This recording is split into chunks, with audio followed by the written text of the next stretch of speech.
बिस्मिल्लाहिर्रहमानिर्रहीम। अस्सलाम वालेकुम तमाम देखने वालों, क्या हाल है। अल्लाह ताला को खुश रखे, अपने घरों में आबाद रखे। जी मैं भी अल्लाह ताला के फजलो करम से बिल्कुल ठीक ठाक।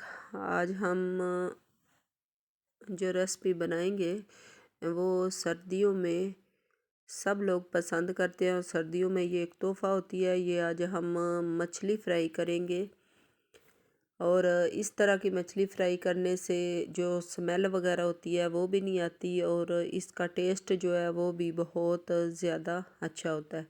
तो सबसे पहले क्या मैंने किया, नमक लगा लिया, मछली को धो के अच्छी तरह साफ़ करके तो नमक लगा लिया। ये मैंने अजवाइन ली है तो इसके साथ जो है ना वो स्मेल नहीं आती। ठीक हो गया जी। तो ये मैंने अजवाइन और नमक लगा के तो रखना है। अब इसमें मैं दो तीन जो है लेमन, थोड़ा सा खटास के लिए वो मैं ऐड करूँगी।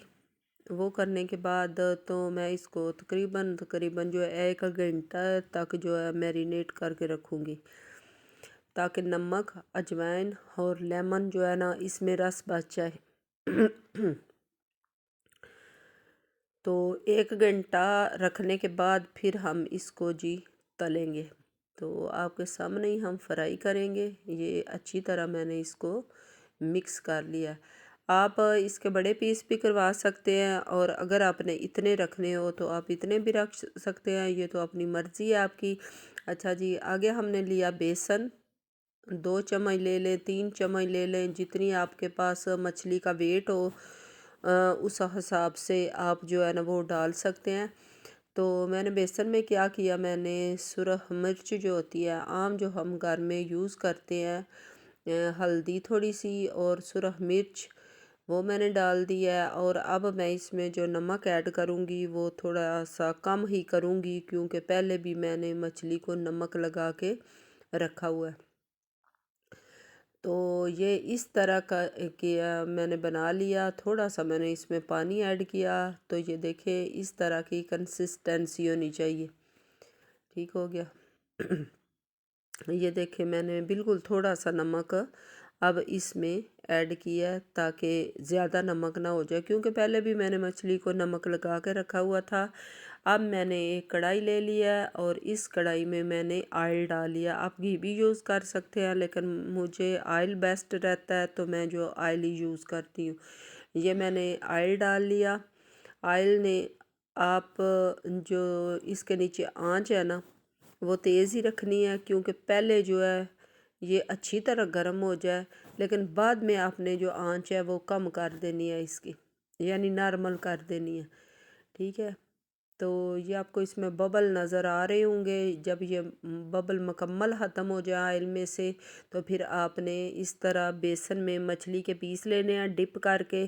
तो हाँ, ऑयल में कढ़ाई में रखते जाने हैं।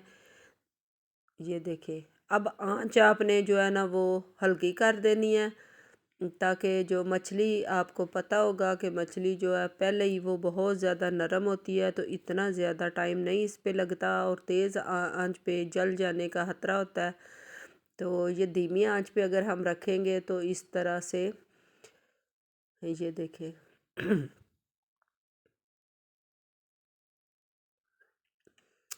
तो आपने बिल्कुल इसी तरह जिस तरह मैं फ्राई कर रही हूँ इसी तरह करते जाना है। तो माशाल्लाह जी बड़ी बेस्ट मछली बनने वाली है हमारी। ये मैं अब एक एक पीस करके इसमें से निकाल लूँगी। ये देखें जी माशाल्लाह माशाल्लाह, ये देखें इसी तरह बारी बारी मैं सारे पीस डालती जाऊँगी और मछली को जो है ना वो फ्राई करती जाऊँगी। आप भी इसी तरह एक एक दो दो पीस ये डालते जाएं ऊपर बेसन लगा के, बेसन में डिप करके तो फिर आप इसे फ्राई करते जाएं। तो अगर आप चाहें तो बच्चे ना खाएं इस तरह से तो आप कांटे के, वैसे बच्चों को पसंद होती है लेकिन वो जो इसके अंदर कांटे आ जाते हैं ना इस वजह से बच्चे पसंद नहीं करते।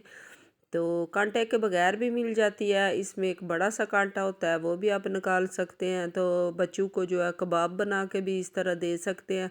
सेम कबाब बनाने का भी यही तरीका है लेकिन उसमें शर्त ये है कि उसमें कांटा वगैरह ना हो।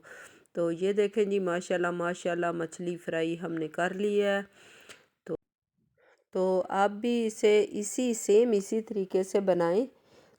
इसके साथ ही मुझे दें इजाज़त, अपनी दुआओं में रखें याद। अल्लाह हाफिज़।